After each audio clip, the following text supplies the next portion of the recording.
नमस्कार दोस्तों, मैं हूं आशीष और आप देख रहे हैं लर्न वेल चैनल। दोस्तों, कभी ऐसा हुआ है कि आपके बॉस ने आपसे कोई समरी मांगा हो कि मुझे आज की बिज़नेस का आप समरी बना के दो।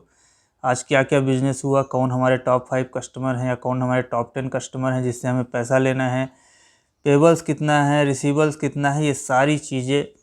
तो ये सारी चीज़ें आपको टैली में बहुत ही आसानी के साथ में मिल जाती हैं। अगर हम लोग टैली में जो भी एंट्री करते हैं, अगर आप वाउचर एंट्री करते हैं तो आपका सारे वाउचर सभी कुछ डे बुक में दिखता है और यहाँ से हमारी समरी बनने स्टार्ट हो जाती है। तो आप जो भी वाउचर्स एंट्री करते हैं, आपके अगर स्टॉक आइटम है तो आप इसको स्टॉक समरी में यहाँ पे देख सकते हैं। यहाँ पे आप फ़िल्टर वगैरह यहाँ पे रेंज दे के या इसको कॉन्फ़िगर करके एक रेंज दे के आप इसके सारे डिटेल्स को यहाँ पे निकाल सकते हैं। इसको आप सॉर्टिंग करके एक रिपोर्ट यहाँ से बना सकते हैं कि हमारे टॉप जो भी आइटम सेलिंग आइटम हैं वो कौन से हैं, या सबसे ज़्यादा सेल या सबसे कम कौन से सेल हुए हैं आइटम।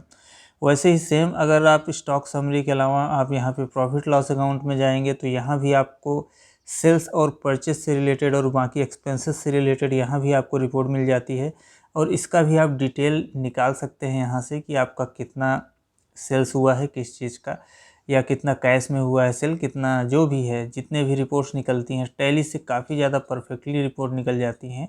सेम आप ऐसे ही बैलेंस शीट में चले जाएंगे तो यहाँ पे भी आप डिटेल्ड में इसको करके देख सकते हैं कि आपके क्रेडिटर्स कितने हैं या आपके डेप्टर्स कितने हैं, आपको कितना पे करना है, किसको कितना रिसीव करना है, हमारा बैंक बैलेंस क्या है, हमारा कैश बैलेंस क्या है। अगर मैं इसको डिटेल्ड में करूं, यहाँ पे अल्ट F1 किया मैंने, तो ये डिटेल्ड में आने के बाद में भी यहाँ पे कुछ चीज़ें रहती हैं कि उसके और अंदर हमें जाना पड़ता है, तब जाके वो डिटेल हमें मिलती है। तो अगर आपको इमीडिएटली कोई रिपोर्ट देनी है अपने बॉस को, या तो आपके जो बॉस हैं जो टैली यूज करते हैं उनको उस टाइप की कोई रिपोर्ट्स चाहिए टैली से, तो उन्हें काफ़ी ज़्यादा मेहनत करनी पड़ती है, या किसी भी अकाउंटेंट को काफ़ी ज़्यादा मेहनत करनी पड़ती है इस टाइप के रिपोर्ट्स निकालने के लिए, एक समरी निकालने के लिए। तो अगर आपको मान लीजिए पर्टिकुलर किसी एक समय का, किसी एक डेट का समरी निकालना है, तो आप वहाँ पे जाएंगे, वो पीरियड चेंज करेंगे। कभी कभी गलती भी हो जाती है हमें पीरियड चेंज करने में, कोई डिफ़ॉल्ट पीरियड वहाँ पे आ गया तो आपका रिपोर्ट भी गलत हमेशा निकल सकता है। तो उसके लिए सबसे अच्छा सल्यूशन है एक TDL का। अभी आप यहाँ पे एक बटन देख रहे होंगे मेरे यहाँ पे टूल बार बटन में, बिजनेस करके एक बटन है, ये Ctrl+T करने से ओपन होगा। ये बिजनेस बटन आप कहीं भी जाइए, आप लेज़र में रहेंगे, आप लेज़र भी ओपन करेंगे, वहाँ भी ये बिजनेस बटन दिखेगी। आप बाउचर में जाएंगे, बाउचर में भी आपको बिजनेस बटन दिख जाएगी। आप कहीं भी रहें, प्रॉफिट लॉस में रहें या कहीं भी रहें, आपको ये बिजनेस बटन हर जगह आपको मिल जाएगी। और इमीडिएटली आप यहाँ से पूरी की पूरी टैली की एक समरी, एक टॉप समरी निकाल के दे सकते हैं। तो अगर अभी मैं अपने पीरियड की बात करूँ, यहाँ करंट पीरियड है 21-23 तक, मतलब में आप चाहें तो आपका डेटा जहाँ से जहाँ तक है आप वहाँ तक की भी रिपोर्ट निकाल सकते हैं। और एक दिन की आपको रिपोर्ट निकालनी हो तो एक दिन का भी आप रिपोर्ट निकाल सकते हैं। यहाँ पे आपको पीरियड चेंज करना होगा, तो यहाँ पे आप मेन स्क्रीन में आके जो भी पीरियड यहाँ पे आप चेंज करेंगे उस पर्टिकुलर डेट के बीच की रिपोर्ट समरी आपको मिल जाएगी। तो अभी मैं आपको रिपोर्ट समरी दिखाऊंगा, उससे पहले मैं आपको ये TDL फाइल दिखा देता हूं। अगर आप इसमें कुछ चेंजेस करना चाहें तो क्या चेंजेस कर सकते हैं वो चीज़ें भी मैं बता दे रहा हूं। तो यहाँ पे सबसे पहले ये कलेक्शंस रिपोर्ट हैं। तो कलेक्शंस किस टाइप के बनते हैं, जो लोग TDL बनाते हैं उनको पता होगा। तो इसमें कलेक्शंस में एक्चुअली क्या चीज़ें हमें कलेक्ट करनी रहती हैं, क्या क्लोजिंग बैलेंस फेच करने हैं, या पार्टी का कौन सा लेजर आना चाहिए, तो उसके हिसाब से ये कलेक्शंस बनाए जाते हैं। और इसी कलेक्शंस को हम लोग पार्ट या फील्ड में वहाँ पे शो कर देते हैं। और इसमें आपको सिस्टम फार्मूला भी रहेगा कि इसमें आपके अगर क्वांटिटी या जो भी रेट्स हैं वो 0 से ऊपर हैं, सेम ऐसे ही अगर आप 0 को और भी अमाउंट बढ़ा के रखना चाहें तो यहाँ पे आप बढ़ा के लिख सकते हैं। और उसमें जैसे हमने जो बाकी रिपोर्ट्स लिया हुआ है, कौन कौन से ग्रुप से उठाया हुआ है, कैश इन हैंड या बैंक बैलेंस, ये अपना ये हो गया, कौन से ग्रुप लोन्स लाइबिलिटी से, एडवांसेस से कौन से ग्रुप से आया हुआ है, तो इसी तरीके से आप बाकी ग्रुप्स का भी रिपोर्ट आप सेट कर सकते हैं।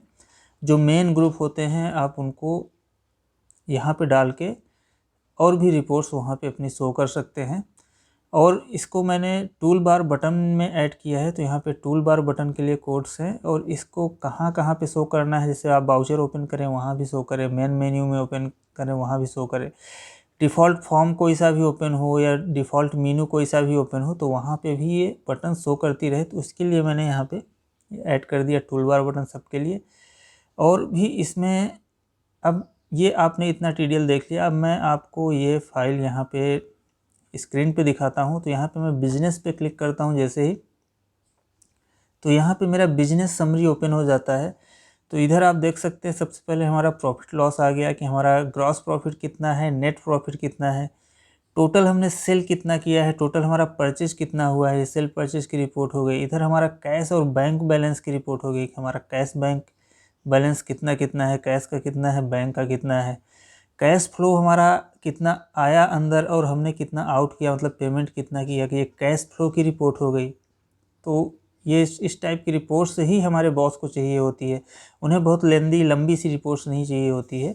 या किसी को भी एक समरी, एक बिज़नेस समझने के लिए ये छोटी सी समरी काफ़ी है कि चल क्या रहा है एक्चुअली हमारे बिज़नेस में अभी। तो ये काफ़ी बढ़िया चीज़ है। यहाँ पे आउटस्टैंडिंग की अगर बात करें तो यहाँ पे रिसीवेबल्स कितना है, आप कितना आपको रिसीव करने हैं, आपको कितना पे करना है, वो भी आप यहाँ पे देख सकते हैं पर्टिकुलर उस पीरियड का, जो पीरियड आप स्टार्टिंग में सेलेक्ट करेंगे। सेम ऐसे ही हमारा कैपिटल और फिक्स एसेट्स कितना है, अगर आपके एसेट्स कितने हैं यहाँ पे सारा अमाउंट वो शो करते रहेगा। वैसे ही आपकी लोन्स लाइबिलिटी कितनी है, अगर आपने किसी को लोन्स और एडवांसेस में आपने पैसा दिया हुआ है तो वो कितना है, वो भी यहाँ पे दिखता रहेगा। अब अगर टॉप 10 कस्टमर्स की बात की जाए तो यहाँ पे टॉप 10 कस्टमर्स की लिस्ट आपके सामने आ जाएगी जिसमें सबसे ज़्यादा ट्रांजेक्शन्स हो रहे हैं। और ये हमारे टॉप 10 सप्लायर हैं जिससे आप मटेरियल ख़रीदते हैं। और ये टॉप 10 रिसीवेबल्स और टॉप 10 पेबल की भी लिस्ट है यहाँ पे कि हमें किससे सबसे ज़्यादा पैसा लेना है। आपका बिल वाइज डिटेल में आ जाता है, बिल वाइज कलेक्शन के हिसाब से कि सबसे ज़्यादा हमें पैसा किससे लेना है। और ये पेबल में आ जाता है सबसे ज़्यादा हमें पैसा किसको किसको देना है। तो ये टॉप 10 जो हमारे रिसीवेबल्स और पेबल्स हैं वो भी यहाँ पे दिख जाते हैं आपको। और सबसे ज़्यादा बिकने वाले आइटम्स कौन से हैं, सबसे कम बिकने वाले आइटम्स कौन से हैं, और जिसका यूज ही नहीं हुआ आइटम का हमारे डेड स्टॉक में पड़ा हुआ है वो कौन से आइटम है, नॉन मूविंग आइटम्स, तो ये भी आ जाते हैं दोस्तों। अब इसमें आपको जैसे मैंने ये टॉप 10 की लिस्ट दिया हुआ है तो आप इसको अपने हिसाब से कम ज़्यादा कर सकते हैं। कम ज़्यादा कैसे करेंगे, तो यहाँ पे जैसे TDL की बात करें तो यहाँ पे सबसे लास्ट में आ जाएंगे नीचे तरफ। तो यहाँ पे आपको सभी में इस टाइप से ये लाइंस करके दिखेंगी, लाइन ग्रेटर देन 7, और सेम ऐसे ही बाकी भी आपको, जैसे ये है line greater than or equal to 11। तो ये मतलब जो हमारे जो 10 आइटम हैं, हमें 10 आइटम या 11 आइटम जो रखने हैं ये उसके लिए हो गया, मतलब 11 से ऊपर ना जाए, 10 आइटम तक रहे। और अगर आपको ज़्यादा रखने हैं तो आप ये नंबर्स को बढ़ा सकते हैं, कम करने हैं टॉप 5 या ऐसा कुछ करना है तो आप इन नंबर्स को कम कर सकते हैं आपके हिसाब से। तो यहाँ पे आपको चेंज करने से वहाँ पे भी आपका कोड में चेंज हो जाएगा, समरी में चेंज हो जाएगा। यहाँ पे आपको ये हेडिंग्स अगर चेंज करनी है तो ये आपके हेडिंग्स यहाँ पे दिए हुए हैं, आप इसको चेंज कर सकते हैं आपके हिसाब से। जो भी आप नाम देंगे वो नाम आपको वहाँ पे आपकी रिपोर्ट के हिसाब से मिल जाएगा। तो दोस्तों ये काफ़ी ज़्यादा अच्छी फ़ाइल है, ये मस्ट यूजेबल फ़ाइल है। और अगर आप बिज़नेस करते हैं तो आपको ज़रूर इसको डाउनलोड करके आपको यूज करना चाहिए आपके टैली में। और ये खास करके टैली प्राइम के लिए बनाया गया है, तो आपका टैली प्राइम अगर आप यूज करते हैं तो काफ़ी अच्छा ये काम करेगा उसमें।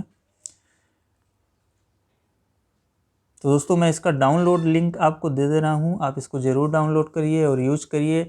और अगर आपको ये वीडियो पसंद आई हो और भी ऐसी फाइल्स के लिए आपको रिक्वायरमेंट है तो प्लीज़ इस वीडियो को लाइक कर दीजिए, शेयर कर दीजिए और कमेंट करके बताइए और क्या इसमें किया जा सकता है। और चैनल को सब्सक्राइब ज़रूर कर लीजिए क्योंकि जब भी मैं इस टाइप की वीडियोज़ डालूँगा तो आपको नोटिफिकेशंस मिल जाएगा। तो मिलते हैं दोस्तों नेक्स्ट वीडियो में, तब तक के लिए धन्यवाद।